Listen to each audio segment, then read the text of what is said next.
दिनांक 14 जनवरी 2023 दिन शनिवार को अखिल भारतीय चाणक्य परिषद अयोध्या उत्तर प्रदेश का 29वां स्थापना दिवस समारोह सूर्यकुंड दर्शन नगर अयोध्या में बड़े ही हर्षोल्लास के साथ मनाया गया। आप धैर्य के साथ बने रहिए हमारे साथ और देखते रहिए इसके कुछ संपादित अंश। उससे पहले आपसे एक निवेदन है कि यदि अभी तक आपने हमारे चैनल को सब्सक्राइब नहीं किया है तो सब्सक्राइब करके बेल आइकन बटन को भी दबाकर हमसे जुड़ जाइए। वीडियो लाइक और शेयर करना नहीं भूलिए।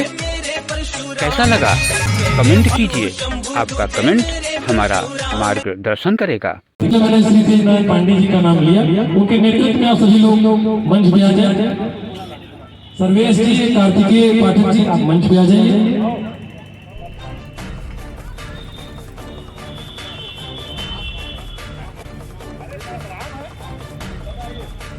हमारे भी जो मंच और उपस्थित है उनके साथ कैलेंडर का पुस्तिका का विमोचन पुस्तिका विमोचन के लिए श्री जयशंकर पांडे जी, श्री अमरनाथ पांडे जी बीकापुर से, श्री राधे श्याम मिश्रा जी, अशोका द्विवेदी जी भारतीय जनता पार्टी के मित्र हैं, और श्री मधु पाठक जी। मेरे दिल में बसे है प्यारे बस दो है नाम जी, दिल में बसे है प्यारे बस दो है नाम जी। एक मेरे भगवान परशुराम परम श्रद्धेय जयशंकर पांडे जी हैं। मैं उनसे चाहूंगा कि वे अपने विचार रखें। आदरणीय आचार्य जी और सम्मानित बंधु साथियों, आज चाणक्य परिषद के नेतृत्व में मकर संक्रांति का आयोजन किया जा रहा है। ये आज पावन पर्व का दिन है और चाणक्य परिषद विगत कई वर्षों से आयोजन कर रही है और ब्राह्मण समाज में जागरूकता पैदा करने का काम भी करती है। साथियों, आज जिस दौर से हम लोग गुजर रहे हैं, आज परिवार नाम की संस्था टूट रही है। समाज संस्कार से विरत हो रहा है और ब्राह्मण समाज का जो सबसे बड़ा दायित्व समाज में था वो संस्कार का था। आज हम लोगों को अपने अपने परिवार से संस्कार शुरू करना चाहिए और संस्कार पर विशेष ध्यान देना चाहिए। अगर संस्कार नहीं रहेगा तो समाज टूटता चला जाएगा। ये भौतिक युग और ग्लोबलाइजेशन इसने संस्कृति को नष्ट कर दिया है। आज संस्कार को भी बाजार से जोड़ा जा रहा है, हर चीज में नफा और मुनाफा देखा जा रहा है। और मुझे याद है कि आदरणीय जयप्रकाश जी और चाणक्य परिषद ने यह आग्रह किया था, तो हम लोगों ने माननीय मुलायम सिंह यादव जी से यह आग्रह किया था चाणक्य भगवान परशुराम की जयंती पर छुट्टी होनी। सभी लोग कुर्सी पर बैठ जाएं, उसके बाद कैलेंडर मिलेगा। उन्होंने बैठने वालों को घोषणा की भी और हमारे जनपद के तमाम ब्राह्मण समाज के साथी गए थे। और मैं बधाई दूंगा उस समय भाई जयप्रकाश जी से लेकर के और सारे साथियों जिनके नेतृत्व में आदरणीय मुलायम सिंह यादव जी ने परशुराम जयंती पर छुट्टी की घोषणा की। लेकिन मौजूदा सरकार ने कई कारणोंवश छुट्टी निरस्त कर दी और ये फिर सरकार आएगी परशुराम जयंती पर छुट्टी की घोषणा कराई जाएगी। और आप लोगों ने बहुत अच्छा काम किया। शिक्षा की जगत में हमारे त्रिपाठी जी ने आज बहुत शानदार बात कही कि जो बच्चा पढ़ना चाहता है उसमें ये अपना सहयोग देंगे।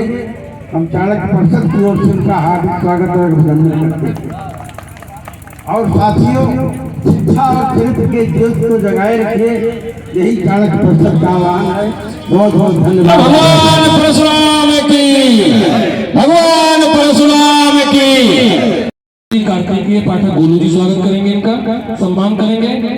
अद्विका भारद्वाज नन्ही कवित्री है, ये मंच पे आ जाए और से इनके स्वागत के लिए सम्मान के लिए श्री संजय पांडे जी, श्री अलकेश चतुर्वेदी जी, बिल्कुल जी, और एक नाम है श्रीमती सुनीता पाठक जी, कवित्री है साहित्य सेवा से, उनके स्वागत के लिए श्रीमती मधु पाठक जी और डॉक्टर मधु देवी जी, ये नाम है, ये सभी लोग और कृपया आप सभी लोग आपस में इंतजार मत करिएगा, कल से आप लोग सम्मान करा लेंगे। और मैं सर्वेश जी जो हैं उनसे आग्रह करता हूं कि वे मंच पे आ जाएं, उनके बाद सर्वेश भाई का भाषण होना जो कि और जब तक स्वागत का कार्यक्रम चल रहा है, हमारे बीच में जिन नौजवानों ने इस कार्यक्रम को बनाने में दिन रात एक योगदान दिया है और एक कर दिया है, उनके नाम मैं एक बार लेना चाहूंगा। श्री सत्यदेव मिश्रा जी, आचार्य राकेश पांडे जी, श्री राजेश चौबे जी, संजय पांडे जी अचकवापुर के हैं, सचिन तिवारी मन्नू जी, सुमित तिवारी जी, आशीष पांडे जी कृष्णापुर, मनोज पांडे जी अचकवापुर। देखिए जो लोग पीछे भोजन ले रहे हैं आगे आगे बैठ जाए। इसके बाद सर्वेश जी के बाद हम लोगों के अग्रज हैं, हम लोगों के बीच के जो नेता हैं उनका हम भाषण सुनेंगे। शैलेंद्र तिवारी जी समाज सेवी, देवकी नंदन पांडे जी, पवन तिवारी पिंटू जी, उमेश तिवारी एडवोकेट, ये नाम है, बबलू पांडे जी हैं, अभय शंकर पांडे जी हैं, राहुल पांडे जी हैं, दुर्गेश पांडे जी अंजना से, धीरेन्द्र पांडे जी अंजना से, सचिन पांडे जी गुडलक जी, अजय मिश्रा जी छात्र नेता हैं, रमाकांत पांडे जी मसौदा से आए हैं, उनका हार्दिक अभिनंदन स्वागत है। डॉक्टर रमाकांत द्विवेदी जी, विनय पांडे जी, आप सभी का हार्दिक अभिनंदन है, स्वागत है। और सर्वेश पांडे जी मंच पे आ जाए, आप लोग मंच के बीच में हो जाए जिससे फोटो सही है। भगवान परशुराम की। सर्वेश पांडे जी मंच पे आ जाए।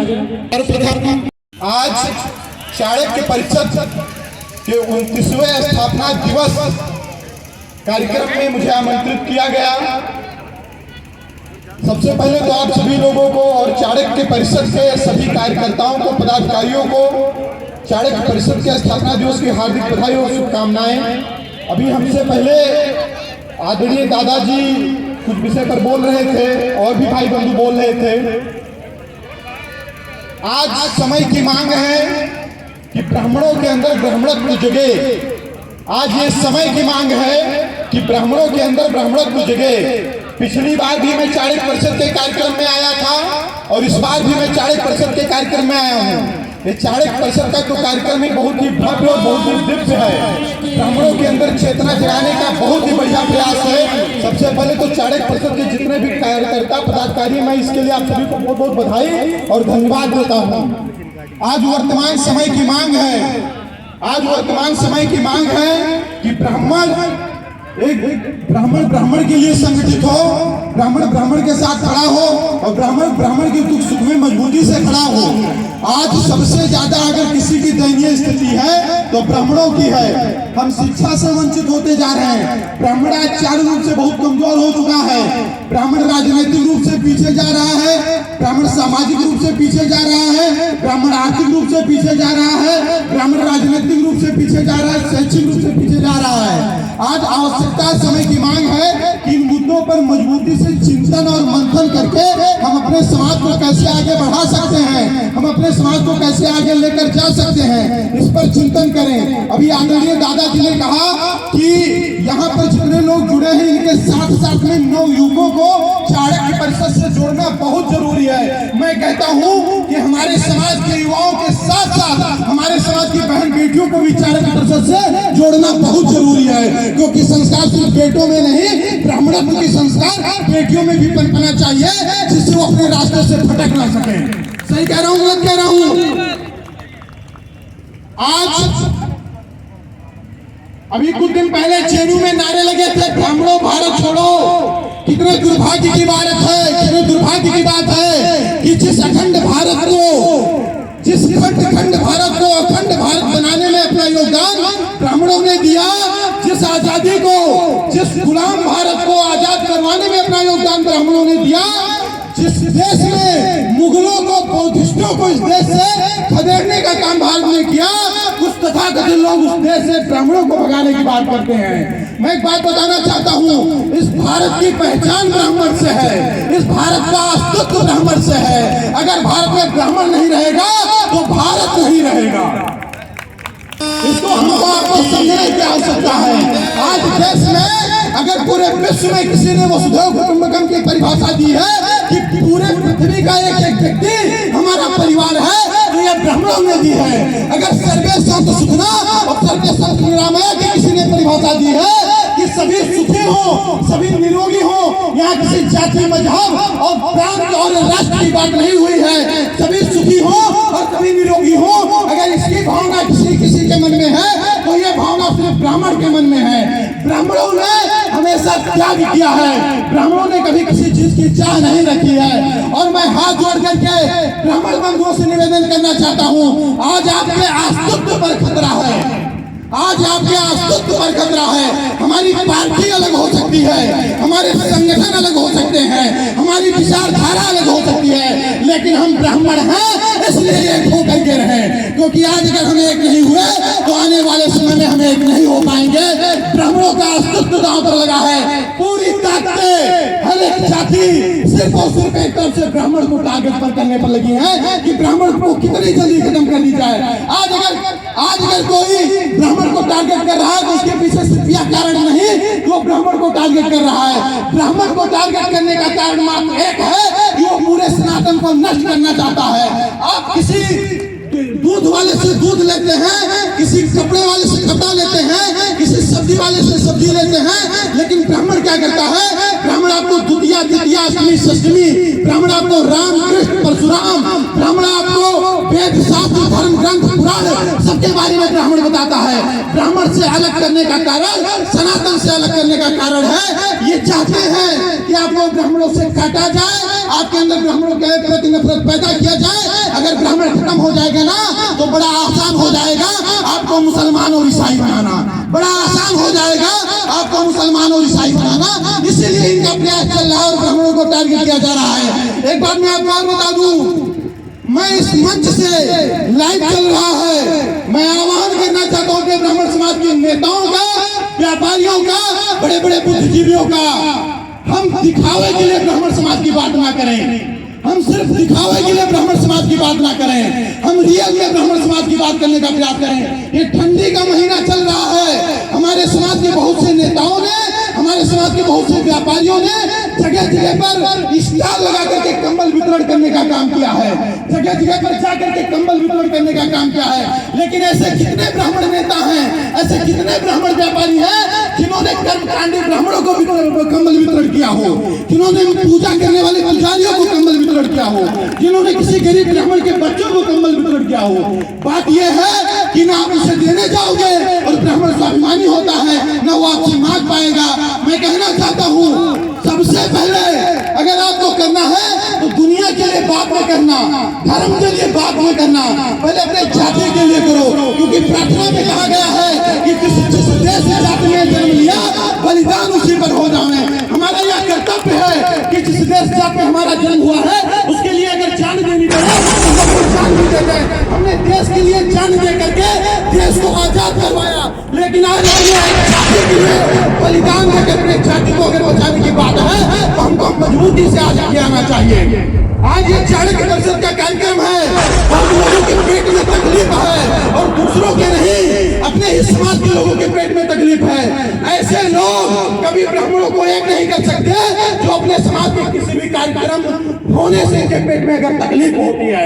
मैं कहता हूँ एक नहीं 1000 संगठन बनाओ, लेकिन जब किसी ब्राह्मण की पास समस्या है, किसी ब्राह्मण की बात आए तो एक साथ मजबूती से खड़े हो जाओ, नहीं तो अलग झंडा डंडा ऐसे धोते रह जाओगे और आने वाले समय में अपना अस्तित्व तक नहीं बचा पाओगे।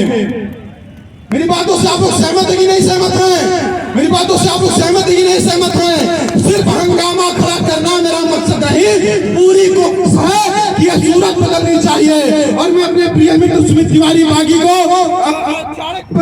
के जो संस्थापक है उनसे मैं आप सभी से निवेदन करना चाहता हूँ, पूरी ताकत के साथ अयोध्या से बाहर निकल के और किलोमीटर विस्तार करिए। हमारे लायक जो भी सहयोग होगा, हमारे लायक जो भी साथ होगा, क्योंकि ब्राह्मण के संगठन तो बहुत बने हैं, लेकिन वास्तव में ब्राह्मण का नेतृत्व कोई अच्छे से कर नहीं पा रहा है। चुनाव के समय में लेकिन चुनाव के बाद सभी लोग ब्राह्मण को भूल जाते हैं, सभी लोग परशुराम को भूल जाते हैं। हमारे अंदर का ब्राह्मण पॉलिटिकल ना हो, बल्कि हृदय से होना चाहिए। हर समय हर क्षण हम ब्राह्मण के लिए खड़े होने के लिए तत्पर हैं। तो आप हमेशा अपने समाज के लिए खड़े होंगे कि नहीं खड़े होंगे? खड़े होंगे कि नहीं खड़े होंगे? खड़े होंगे कि नहीं खड़े होंगे? और एक बात मैं फिर बता रहा हूँ, कुछ ऐसे लोग भी हैं जो बहुत बड़े हैं, अपने आप को बड़ा समझते हैं। वो सोचते हैं कि ऐसे कार्यक्रमों में मैं क्यों जाऊं, नहीं तो जातवाद का आरोप लग जाएगा। ऐसे कार्यक्रमों में मैं क्यों जाऊं, नहीं तो कोई दूसरी जाति हमसे नाराज हो जाएगी। अरे भैया, के संगठन के जातिगत सम्मेलन होते हैं, हमें तक नहीं होती है, तो फिर हमारे जातिगत सम्मेलन पर किसी को तकलीफ क्यों हो? हमारे जातिगत सम्मेलन पर किसी को तकलीफ क्यों हो? अपने जाति की बात करना किसी जाति का विरोध नहीं होता। ब्राह्मण जिंदाबाद का मतलब किसी जाति का मुर्दाबाद नहीं होता। तो ये गलतफहमी लोग निकाल दे कि ब्राह्मण अगर संगठित हो रहा है तो किसी के खिलाफ संगठित हो रहा है। ब्राह्मण सिर्फ इसलिए संगठित हो रहा है क्योंकि वो ब्राह्मण के लिए संगठित हो रहा है और ब्राह्मण के मान सम्मान स्वाभिमान के लिए संगठित हो रहा है। और मैं कह रहा हूँ कि जो अपने जात का नहीं हो सकता, न वो राष्ट्र का हो सकता है, न वो धर्म का हो सकता है। जिस प्रकार से एक व्यक्ति अपने घर की बहन बेटी का इज्जत नहीं बचा सकता, और अगर वो दम भरे कि मैं पूरे देश की बहन बेटी का इज्जत बचाऊंगा, तो ये सिर्फ झूठे खोखले वादे हैं। उसी प्रकार से अपने बस्ती के गरीब की मदद नहीं कर सकता, नहीं कर सकता, अपने जात के होनहार बच्चों को पढ़ने में आगे नहीं बढ़ा सकता, अपने जाति बहन बेटियों की इज्जत को नहीं बचा सकता, वो और किसी की ना इज्जत बचा पाएगा, ना वो किसी की मदद कर पाएगा। अगर करना है तो पहले अपने जाति से शुरू करो। अपने आपके जाति का विकास होगा, आपका पूरा जाति मजबूत हो जाएगा ना, तो ये राष्ट्र भी मजबूत होगा, अपना धर्म भी मजबूत होगा। लेकिन निस्वार्थ धर्म के लिए चिंतन कोई करता है तो ब्राह्मण करता है, निस्वार्थ राष्ट्र को चिंतन करता है तो ब्राह्मण चिंतन करता है। अगर ब्राह्मण सुरक्षित रहेगा तो अखंड भारत सुरक्षित रहेगा। ब्राह्मण का हित में ही पूरे राष्ट्र का हित है, पूरे विश्व का हित है। क्योंकि ब्राह्मण जो कथा के बाद कहता है कि धर्म हिंसा हो, अधर्म का विनाश हो, मनुष्यों में सद्भावना हो, विश्व का कल्याण हो। ब्राह्मण विश्व के कल्याण की बात करता है, ना कि अपने कल्याण की बात करता है। इसलिए ब्राह्मण के हित में ही पूरे विश्व का हित है। बस क्योंकि समय का अभाव है, इन्हीं शब्दों के साथ मैं अपनी बारी को विराम दूंगा। जय चाणक्य, जय परशुराम, वंदे मातरम। माता की वंदे। प्रिय बंधु, यह तो रहा भाग 2। अंतिम भाग 3 के साथ आपसे फिर मुलाकात होगी। तब तक के लिए जय परशुराम, जय श्री राम, नमस्कार, जय हिंद।